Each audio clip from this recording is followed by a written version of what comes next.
Welcome to Tony at 12. I'm Tony LeBlanc, and today I'm in conversation with Kelly Huitson, veterinary nurse at the Alderney Animal Welfare Society.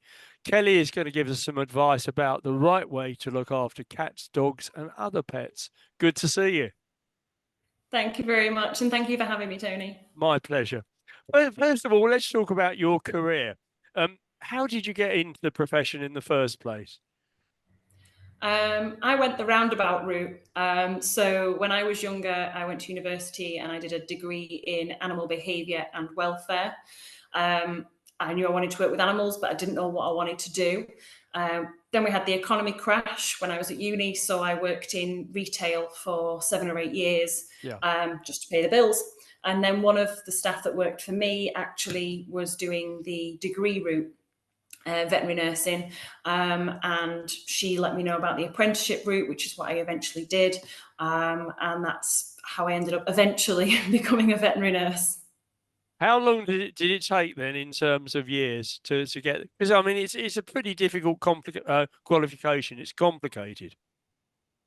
Yeah, so it depends on the route. You can come directly through high school, A level, GCSEs, and then A levels, Yeah, and then move on to basically the equivalent of sixth form, which is the apprenticeship route, yeah. and that can take between 2 and 3 years. Or if you do it after your A levels instead of the apprentice earlier on, you can do it as a degree. So that takes 3 years, and you can do it either as a Bachelor of Science, where you top up to a BSc degree, or you can keep it at a diploma degree. But you do get a lot more theory time in the degree route, but a lot more practical time in the diploma route. So there are pros and cons of both avenues. Mhm.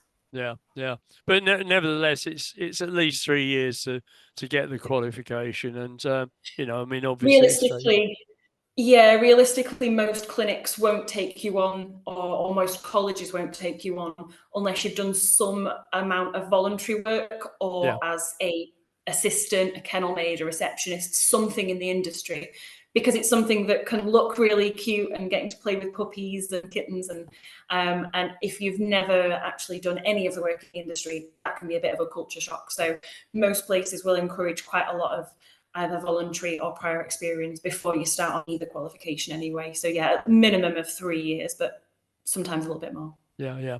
What was the attraction of coming here then to Alderney? It was a bit of a fluke. I saw the job advert and was sending it to a friend, about this idyllic island, and just the community spirit. I grew up in very rural Lake District, so small villages and looking after each other, a real sense of community, was something that just spoke to me. And I'd already done my stint living in the city and realised that definitely wasn't for me, and I wanted the countryside again. So I am a beach lover. I love being in the sea and near the sea. So for me, Alderney just ticked every single box possible. Well, Perfect. we can certainly provide that, can't we? Plenty of beach, plenty of sea, and everything else that goes with it. And at the moment, plenty of Absolutely. rain. But there we are. Now, Yes. you're I'm you're from the doing north. I'm used to that. you're doing a series of talks at the present time. Have they finished, or are you still in the midst of them? So effectively, I started them late spring, Mhm. and I didn't want to run them over the school holidays because there's so many other activities and stuff for Yeah. everyone to be doing, whether people are on island or off island. So I put a pause on them. So I did a single one on feline care, so cat care, and it was cat care part one, with more to follow. And that was done, yeah, late springtime, and was met really, really well. People really enjoyed it. It's designed to be incredibly informal. There's a lot of information, but it's mostly me telling anecdotes about my insane cats and various things that we've tried and failed to do treatment wise. It's not a lecture. It's not anything formal and stiff like that. The second one is going to be canine care, so dog care part one, and that's going to be on the 25th of September, Okay. at And the Alderney what Museum again. at the Alderney Museum? Okay. And is there an admittance charge, or what's the score there? No, so they're completely free to attend. This is something that I'm doing voluntarily in my free time, to try and raise awareness and just education and just generally encourage people to ask all the questions that they want to ask, because there is no daft questions. There will be a donation bucket at the end, which we split with the museum to say thank you for them for providing the space. But there's no fee or charge or anything for them, and we're going to keep them that way. As far as I'm aware, permanently. Well, that's good. Now, we're going to skim over some of the subjects, not too much detail because I don't want to spoil it for your next talk, but essentially cats and dogs. Training and nutrition. Now, same for both of them.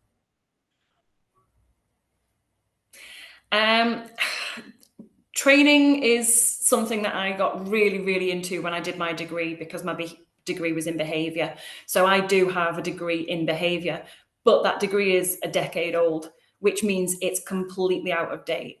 And it's really scary how things move on quite quickly in terms of the world of what we understand from behaviour for both dogs and cats. And other animals as well, actually. Yeah. So it's really important to keep up to date, and we don't have things like puppy classes or qualified training schools or anything like that here. So being able to do things the right way from the start is really, really important. And there's a lot of things you can do wrong, and there's a lot of people that have a lot of opinions on what works or what should be done or shouldn't be done, and it can be really confusing. That can be just a complete minefield. So I'm trying to run through the real basics of what is definitely a good way of starting out behaviour, particularly with either rescue or puppies when you've got a new dog and you've got to do the basics. But also, when are things too much? When are things too much for just an owner to be expected to deal with them? And how can we help with that? Some dogs struggle with training, either because they're too excited or they're anxious or there's something else going on. And that's a time to come to us, basically. We can help with behavioural stuff. We're not trainers and we're not going to do that, but we can certainly provide different routes to help the dog be more, or cat, be more available to the behavioural training. It's like if you've got a child at the beach and there's ice cream and the child is going insane with excitement. There's no way they're going to listen to you when you ask them to do something, because they're just overwhelmed with other things that are going on. And the exact same thing happens to our pets if they're either overwhelmed with excitement or overwhelmed with fear. So things like fireworks are a good example of that. When dogs and cats and wildlife get really anxious about fireworks, they can't listen to you. They don't know that they're reacting maybe in a way that isn't safe, but they're just trying to escape and they just can't think of anything else. So there's a lot to cover. Yeah. And it is something that I'm really, really interested in. But it's also about explaining what's normal, what we can do, and when we need to ask for more professional help. So there are some brilliant behaviourists and trainers in the bailiwick and on the south coast of the UK that we can refer to if we've got an issue that's potentially not something that's a bit above beyond what I can do or what we can advise for. Nutrition is a pet love / hatred of mine. I'm fascinated by nutrition and it's amazing what it can do. The results can be phenomenal. But there is a ton of misinformation. There is a ton of information out there that is just designed to sell you stuff you don't need. It's big business. It's big business. It's a huge business, and it's an unregulated business. And that's really important, because there is nothing stopping anybody saying, we have the best pet food ever. Our pet food is this, that, and the other. There's nobody monitoring that on pet food the way that there is on human food, where claims have to be backed up. So I love nutrition. It can be challenging and it can be really confusing, and people get very, very passionate that their way is the right way. And I'm not going to be here to tell anybody that they're wrong unless something is unsafe. And it's also, again, just like people, every animal is different and what they need is different. So what suits my dog might not suit your dog. What suits my cat might not suit your cat. What suits my tortoise might not suit yours. There are some basics that we want to meet. They are basic requirements of nutrition for puppies, adults, elderly cats, whatever life stage we're in or health condition we're dealing with, there are some things that we need to be aware of. But it's about understanding why we recommend what we recommend, and making sure that, again, we are a safe space to ask the questions. Even if you think we're not going to agree, we're not here at the clinic to belittle you or not listen to you. Your opinion, what you want, what you choose, is completely valid. And if it works for you, that's amazing. And that might be something that I've never heard of. You might know a company or a brand or whatever else that I'm not aware of, and I'm always happy to learn. So yeah, it's a bit in depth, but it's worth it. When I was a kid, we're going back centuries for this one, it used to be traditional to give cats milk instead of water. Mm-hmm. And obviously that didn't do them any good at all, did it really? No. So pets, much like actually quite a lot of adult humans, are generally speaking lactose intolerant. So to most animals and people, it's at such a low level that it doesn't actually cause them any outward signs. They don't actually get vomiting or diarrhea or anything like that. But it's not particularly well balanced to their gut as an adult. Most babies, most infants are designed to have the enzyme to break down full milk when they're born, and then they sort of wean off that and they don't have it as adults. So there are specific products, puppy milk and kitten milk, which are designed so that the gut can process them. And they are safe for adult animals as well as for young animals. It can be tempting to put something like milk, or tea is a popular one actually, in water to encourage the animal to drink, because it smells different. So the animal is intrigued, which means they come and have a drink of it. And that can help with hydration. But if we're going to get the side effects of tummy upsets, then it kind of outweighs that. But a soup, making like a meat soup for them, is just as good, slash better. And that might not smell as nice to us, but it does to them. But it's okay to give them tap water, despite the fact that tap, the stuff we get from the mains has got chemicals in and all the rest of it.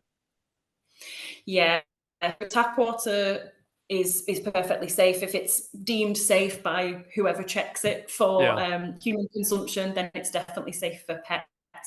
Pets will certainly prefer either rainwater, puddle water, pond water, or bottled water if you're that fancy. Some people quite like to have filtered water at home because, especially here, we get so much lime scale. If you can filter some of that out, then it stops it ruining your kettle. But it will also stop the build-up of lime scale inside kettles. Yeah, and not necessarily them. It's not going to line their gut with lime scale, but it's certainly going to stop the build-up in their bowls. So I have a cat fountain. One of my cats particularly doesn't drink very much. So I have a little fountain which makes it free-flowing water. And that is designed to encourage cats to drink, because they naturally should want to drink from running sources, because stagnant sources might be dangerous. Which is always puzzling when they then drink from puddles, 30 puddles, which is lovely. But the idea is that wild cats wouldn't drink from indoor stagnant sources because they would be bad. They would have bacteria or something growing in them.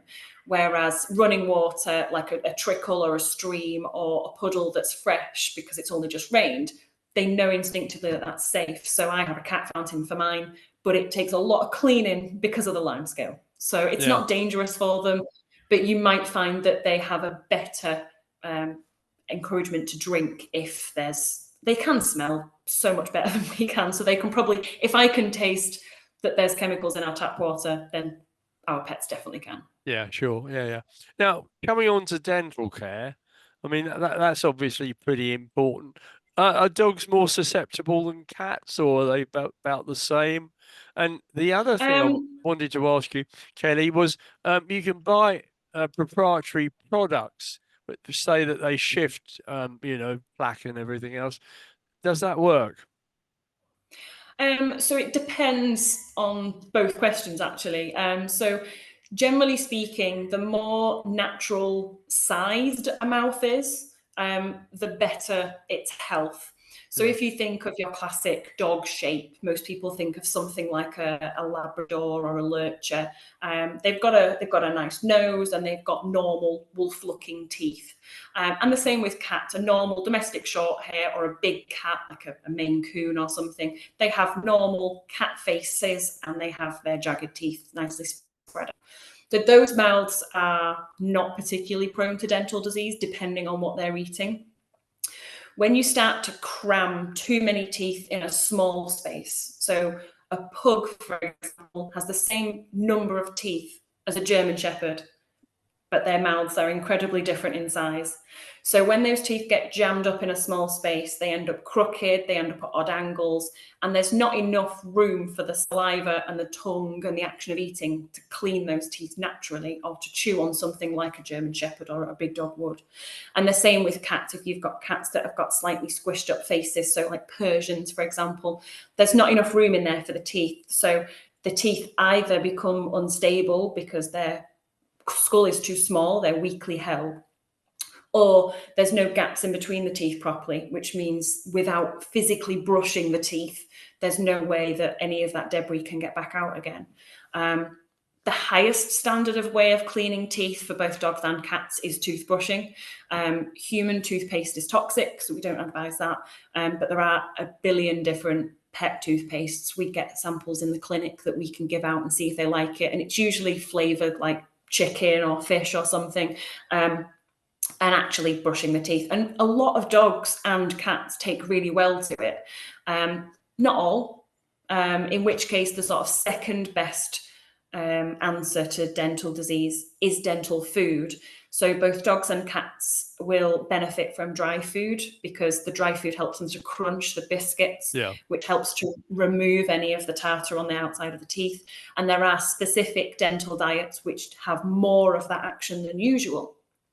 If we can't do that, if they need to be on wet food for their hydration, or if they're on a prescription diet, or they just don't like dry food, then the next best thing is water additives. So you can get stuff that's the equivalent for pets of mouthwash, but you don't rinse it out. You can just pop it in their drinking water, and when they drink it, effectively coats the inside of the mouth with the saliva and stops the build-up from happening quite as quickly. It's not completely foolproof, and some cats or dogs don't really like the smell of it or the taste of it, so it can be a bit of a play it by ear thing. Kind of the last thing in the line is the dental treats. So there is a specific council called the Veterinary Oral Health Council, VOHC, and they test the claims of products who suggest that they help to remove tartar. So Dentabites by Whiskers for cats, and some of the Dentasticks by Pedigree for dogs are certified that they do actually have some action. They're not going to be as good as the previous things mentioned, but it does mean that if you can't do the other things, then doing those occasionally can help. We just have to watch that they're not getting too many extra calories from treats and getting fat. So you've got to look on the pack to see whether or not it's got the certification, and if it hasn't got the certification, steer clear, yeah? It probably won't work, but if in doubt, yeah, give us a ring and see if we've used them ourselves or if we know of them. There's a lot of different ones. So I like the Whimsies are a dog treat. They're made of a compressed vegetable and rice. So they're really good for animals that have allergies against meat. And they come in various styles. There's one that looks like a giant toothbrush or a giant bone or a giant crocodile. And they're quite hard, and the dogs struggle to chew them, so they last a bit longer than my Labrador can eat a Dentastick in about 5 seconds. So the Whimsies last a bit longer, and again, they're certified by the Veterinary Oral Health Council. So if in doubt, just ask us and we can check it out for you, because there is a list available online. Okay. Where are we on neutering? Is that recommended for cats and dogs, or? This is a really, really important area. I'm going to say that about everything that you say because it's all important. Neutering is a really big area of current research. We've discovered more in the last 5 years about neutering than we have in the last 50 years, and it's amazing. So Neutering stops unwanted pregnancies, and it stops cancers in the organs that we're removing. It stops for females them getting infections in their uterus. And for males, it usually stops them from having prostate problems as they get older. But there are side effects. So early neutering before they're sort of 7 or 8 months old, depending on the breed, can cause problems potentially with other types of cancers later in life. And early, or any neutering really, is not advised for really anxious animals. There used to be a big push for neutering anything that behaved slightly aggressively.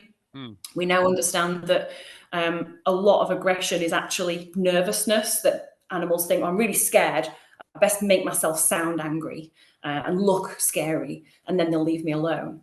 And actually removing testosterone reduces social confidence, which then makes that anxiety worse and makes the behavior escalate. So it's a play it by ear, pet by pet conversation. If I was dealing with a really, really anxious dog, then I would not be recommending neutering. If we have a giant breed, then given that joint disease increases with early neutering, I'd be saying wait until we're at least 18 months, if not 2 years of age, before we consider neutering. And if there's no health concerns and no worries about an animal, and you're happy to make sure they don't get someone else's dog or your own dog pregnant, then again, as long as owners are aware of the risks and benefits, but it is ongoing research, and it's actually really, really interesting to make sure that we're doing the right thing for each pet. Here, there is certainly a risk that if an animal got pregnant or had a uterus infection, we wouldn't be able to get them to Guernsey on time. So here we do not want pregnant female dogs, which can definitely skew somebody's decision, whether they have a male themselves and they don't want someone else's dog to get pregnant, or whether they don't want their own female to get pregnant. It definitely has to factor into the conversation, but it's not a cut and dry, yes, we should neuter everything. It's definitely something that, yeah, we're opening that conversation up to what are owners' priorities and understanding, and what are their needs. Yeah. Next one, vaccines. That's obviously quite important, isn't it?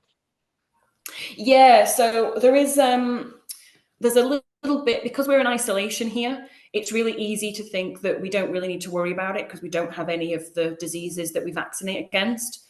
But arguably, we don't have them because we vaccinate, regardless of where you're looking at. And the other side of it is that if a tourist was to come over with a dog that's not vaccinated, for example, from the UK, and they brought in something horrific like distemper to dogs, it could wipe through the population if we weren't vaccinating. So we recommend that there are 2 vaccines a few weeks apart for both puppies and kittens, and then annual vaccines after that. Not all the vaccines are given every year on those boosters. Some last longer than others. So every 3 years, they'll have everything. And then the 2 years in between, they will just have a part vaccine. For cats, we do know that there are some transmissible diseases on the island, which cats get from fighting with each other when they're outdoor.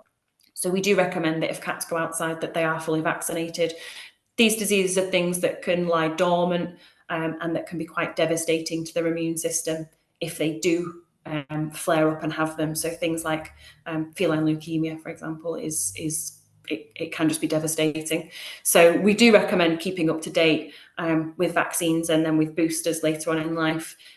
Not necessarily for dogs, we're probably very low risk at the moment, but there is always a risk that a tourist would bring something in. Yeah. For cats, we know that we already have some things on island that we want to protect any healthy cats against picking up. Fleas, worms, and grooming. Yeah, another one of lots of opinions. So there's a ton of different products available for flea and worming, and it's, again, the recommendations have changed over the years. We used to be told in the industry, certainly in veterinary, that everything had to be treated 24/7 for everything, just in case. And now they're starting to realise that the way we have had antibiotic resistance in the human health industry, we could leave to a position where we have parasite resistance in the veterinary industry, which would be incredibly ridiculous to deal with livestock, wildlife, and pets to all try and find new parasite treatments. So here we get fleas and ticks all year round. So we recommend fleas and ticks treatment is all year round. They're a real pain to get rid of once you've already got them in your house. And by the time you see one on your dog or cat, they are in your house. Also, certain people get bitten an awful lot. I'm one of those lucky people. So I do not like dealing with flea-ridden animals because I go home itchy as heck. Wormers are a little bit more, again, down to each individual circumstance. If you have a cat who doesn't go outside, doesn't mix with other cats, and you don't have other pets that go outside, then they're incredibly low risk, because where are those worms going to come from? If you have a dog who goes outside on walks and eats every bit of muck and horribleness off the floor, and they live with a cat who goes out and hunts, then both of those animals are very high risk. So we recommend keeping up to date, doing it every few months. Personally, I have cats who only hunt in summer. They do not appreciate the rain, so they don't go outside when it's raining and wet in winter, because they're pampered. So I worm my cats and my dogs at the beginning of summer to make sure there's nothing in their system from winter, and then at the end of summer to make sure that there's nothing in their system from summer. And in theory, that should be enough to keep on top of things, because they're not hunting every day. They go outside every day, but they hunt probably once a month or so, as much as I try and stop them from doing so. But it keeps on top of the risk, because the dogs are low risk, but they live with high risk cats. Now, as part of your talks, you actually give a bit of advice as to what pets people should consider choosing. Now, I believe that as far as dogs are concerned, that's a bit of a difficult one in terms of importing them these days. Is that right? Yeah, so we're currently working at the clinic with a few different people, both on a private and a rescue basis. Basically, because we don't have breeders here, and because most of the UK is still blissfully unaware of how on earth we work in the bailiwick, let alone in Alderney, it can be quite difficult to explain to somebody, either a breeder or a rescue, how we work and the facilities that we have and how we provide a service here, and what the animals have available for them. Yeah. Obviously, it's an amazing place for animals to live. Dogs have got the beaches, and cats have got so much area to roam. And we've got such an amazing, amazing collection of residents who are animal lovers, which is absolutely brilliant. From the UK, it can look quite scary that we don't have a vet here 24/7, or that we can't get off island in an emergency if the weather's really bad. So it can make them really reluctant to rehome here. We have fostered some links with a couple of rescues, particularly the RSPCA in West Sussex, either for adoption of cats or dogs over here. And we're currently in discussions with other rescues as well to try and arrange the same thing. Generally speaking, for dogs, there isn't really restrictions other than the banned breeds. So there are lists of breeds of dogs that we don't particularly want in the bailiwick. They're very similar to the lists of dogs in the UK. And they're dogs that are deemed to be dangerous because of their physical attributes. If they did bite, they would do an awful lot of damage, kind of theory. Yeah. But other than that, most dogs, generally speaking, are fine. Cats, again, you're okay with. It tends to be the slightly more unusual animals that there's more restrictions on importing to bring in to protect the health and welfare of the people, the island, the wildlife, the livestock. But yeah, just going through the right channels and making sure that anyone that's bringing in knows what they're bringing in and where from, and whether it's healthy or not before it arrives. So what would you classify as animals or creatures that you can bring in with a bit of difficulty? Reptiles and things like that. Absolutely, yeah. So when I did my degree, I was really lucky that we had a huge animal section, and a big part of that was reptiles, and I suddenly fell in love with our scaly friends. And I know a very unpopular opinion with this, but there is a lot of people in Alderney that do have tortoises, for example, and they live a heck of a long time, so you have to have a long game plan for what's going to happen with them when they can live easily 100 years. Wow. But they can be, yeah, Yeah, what's going to happen to them next? It's not just about how long we live. I'd have to get one knowing who's going to have it after me, let alone anybody else on the island. So it's not easy. There are licenses required. You, generally speaking, need to apply for an import license from Guernsey states, and you put down the information of what you're wanting to import, size and where it's come from and all that kind of information.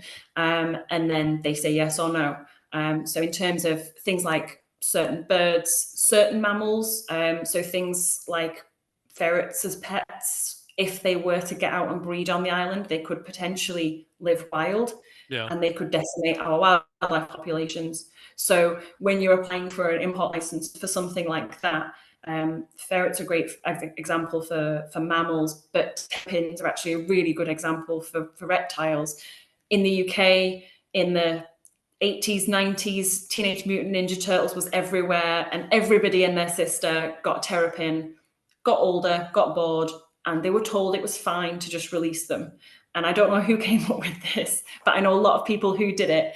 And they thrived. They are living wild and eating fish and chicks, and it's causing problems in certain pockets of population.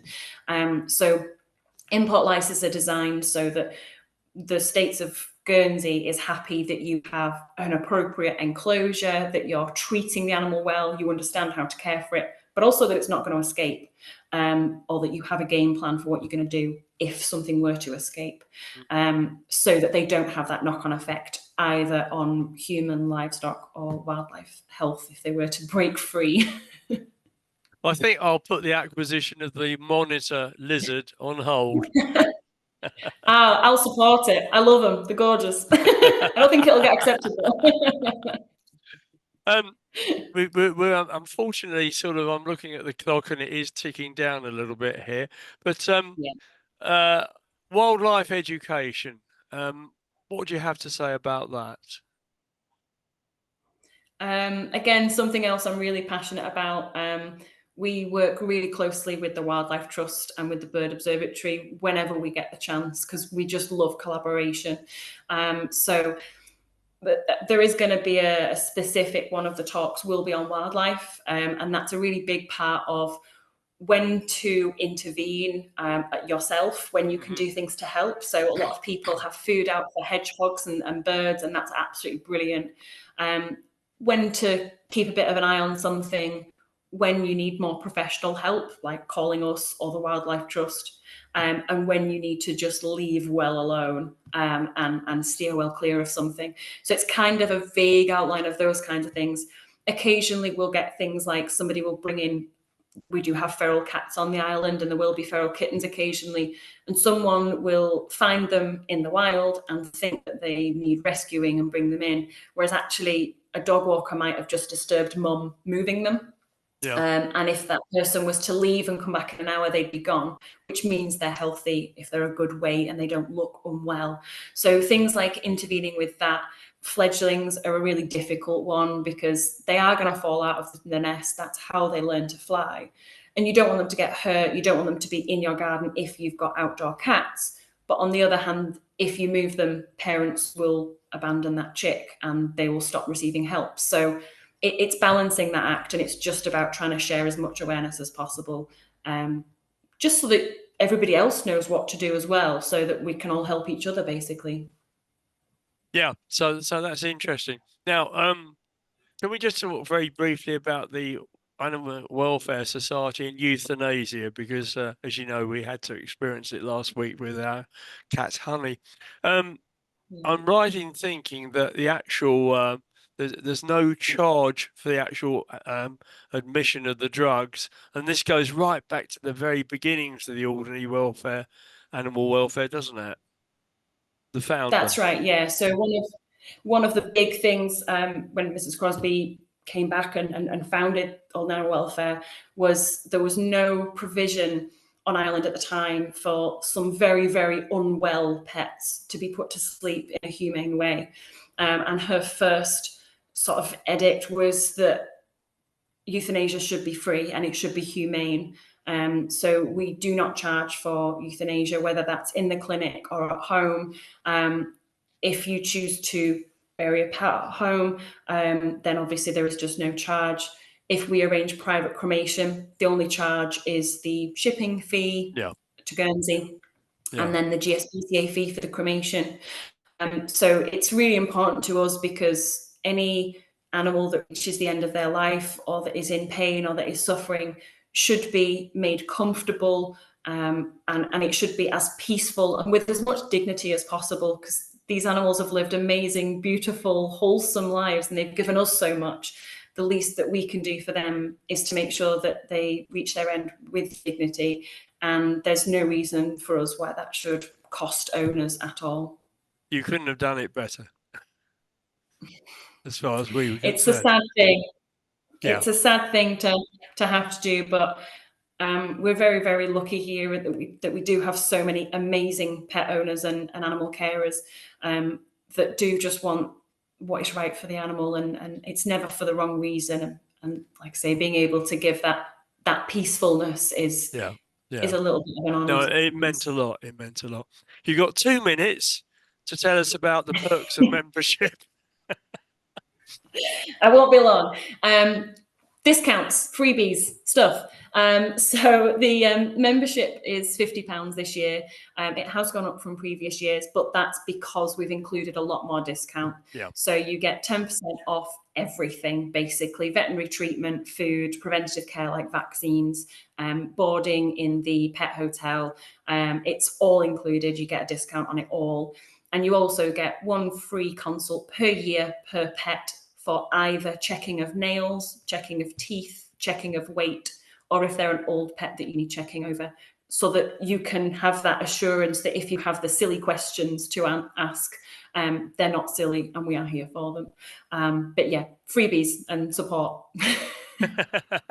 And you do a wonderful job, and we're all very grateful for what you do. So can I thank you very, very much for sparing me the time this afternoon. It's been very informative. And, I think as things are, well done. Thank you very much, Tony. It's been really lovely chatting to you. You take care. Thank you very much, Kelly.